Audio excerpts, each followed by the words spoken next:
हाय प्यारे बच्चों, आज मैं आपको विज्ञान का क्लास 10th का ऑब्जेक्टिव क्वेश्चन बताऊंगा जो एग्जाम के लिए काफ़ी इंपॉर्टेंट हो जाता है प्यारे बच्चों। और ये क्वेश्चन आता ही आता है। चलिए पढ़ते हैं। समतल दर्पण की फोकस दूरी क्या है? 0, अनंत, 25 सेंटीमीटर, -25 सेंटीमीटर। तो इसका जो आंसर होगा प्यारे बच्चों अनंत होगा। क्या होगा? अनंत होगा। देखते जाइए, इसको नोट करना है, नोट भी कर लीजिए।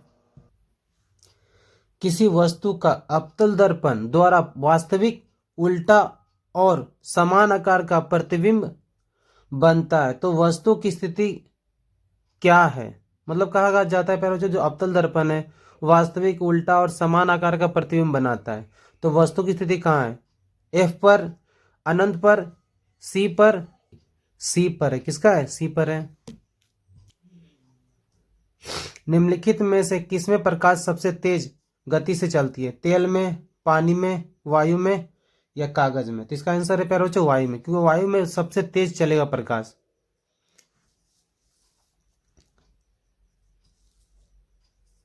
एक लेंस की क्षमता -4 है, उसकी फोकस दूरी क्या होगी? तो कहा जाता है प्यारे बच्चों 4 मीटर, -40 मीटर, -0.2 मीटर या -2.5 मीटर। इसका आंसर होगा -0.25। मानव नेत्र की फोकस दूरी में परिवर्तन का क्या कारण है? कॉर्निया, आइरिस, सिलियारी, मांसपेशियां या पुतली? सिलियारी और मांसपेशियां क्या करता है? इसका उत्तरदायी होता है प्यारे बच्चों परिवर्तन में।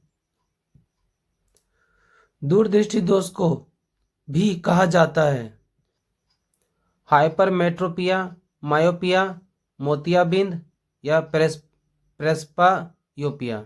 इसका सही आंसर है ए, हाइपरमेट्रोपिया। एग्जाम को लेकर काफी काफी इंपॉर्टेंट क्वेश्चन है प्यारे बच्चों साइंस का। प्रतिरोध का एसआई मात्रक क्या है? वोल्ट, फैराडे, एम्पियर या ओम? इसका सही आंसर है ओम। टंगस्टन का उपयोग निम्नलिखित में से किसमें किया जाता है? धातु निष्कर्षण में, बिजली के बल्ब में, कुचालक में या वस्त्र निर्माण में? तो इसका सही आंसर जो है प्यारे बच्चों बिजली के बल्ब में। तो कहा जाता है कि टंगस्टन का उपयोग बिजली के बल्ब में किया जाता है क्योंकि इसका जो गलांक होता है काफी उच्च होता है, इसीलिए इसका इस्तेमाल किया जाता है। चुंबकीय क्षेत्र रेखाएं निकलती है दक्षिणी ध्रुव, उत्तरी ध्रुव, सी चुंबकीय केंद्र, कोई नहीं। तो इसका सही आंसर है प्यारे बच्चों उत्तरी ध्रुव। यहां से क्या होता है? चुंबकीय क्षेत्र की रेखाएं निकलती है। निम्नलिखित में से कौन सा हमारे लिए ऊर्जा का परम स्रोत है? एलपीजी, परमाणु ऊर्जा, सौर ऊर्जा और सीएनजी? तो कहा जाता है प्यारे बच्चों ये सौर ऊर्जा है। क्या है? सौर ऊर्जा, जो पृथ्वी में कभी भी खत्म होने वाला नहीं। जब तक सूर्य का रोशनी रहेगा तब तक इससे ऊर्जा बनाया जा सकता है, परम स्रोत है। देखिए अगला क्वेश्चन क्या कहता है। रासायनिक समीकरण को हम किस नियम के कारण संतुलित करते हैं? रासायनिक समीकरण को किस किस नियम के कारण क्या करते हैं? संतुलित करते हैं। द्रव्यमान संरक्षण का नियम, स्थिर अनुपात का नियम, डाल्टन के परमाणु सिद्धांत के नियम, आधुनिक आवर्त नियम?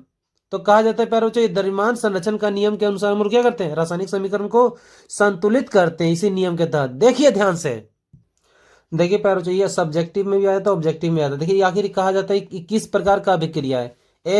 Fe+CuSO4, तीर का निशान, Cu+FeSO4 किस प्रकार की अभिक्रिया? इस प्रकार का अगर अभिक्रिया रहेगा प्यारे बच्चों तो ये विस्थापन अभिक्रिया कराता है। क्योंकि ये Fe मतलब आयरन हो गया, ये तुम्हारा कॉपर सल्फेट होता है। तो जिसमें से कहा जाता है जो सबसे अभिक्रियशील जो धातु होता है वो आयरन होता है, Fe होता है। ये क्या करता है? ये कॉपर को विस्थापित करता है। कॉपर क्या करता है? विस्थापित कर देता है। तो संयोजन, वियोजन, विस्थापन, द्विविस्थापन, इसका आंसर सही आंसर है विस्थापन है। क्योंकि देखिए ये क्या कर रहा है? इसका जगह ले रहा है और इसको यहाँ विस्थापित यानी अलग कर दे रहा है। हाय प्यारे बच्चों, देखिए अगला क्वेश्चन। H+ आयन की सांद्रता किस पदार्थ में सबसे अधिक होती है? जठर रस में, नींबू का रस में, शुद्ध जल में या मिल्क ऑफ मैग्नीशिया में? सही आंसर है जठर रस। क्या है? जठर रस इसका सही आंसर है प्यारे बच्चों। हाय प्यारे बच्चों, पदार्थ ए, बी, सी तथा डी का पीएच मान क्रमशः 5, 8, 10, 13 है। उपरोक्त में कौन पदार्थ अम्ल है? Option A, option B, option C, option D.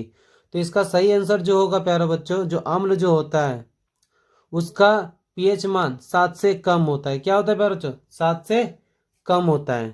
सही आंसर इसका ए है। देख लीजिए प्यारे बच्चों, अम्ल का पीएच मान 7 से कम होता है, क्षार का पीएच मान 7 से अधिक होता है, और ई पीएच यानी उदासीन का 7 के बराबर होता है प्यारे बच्चों। यही इसका आंसर है। इसी प्रकार का निम्नलिखित में से किस लवण का उपयोग सोडा अम्ल अग्निशामक में किया जाता है?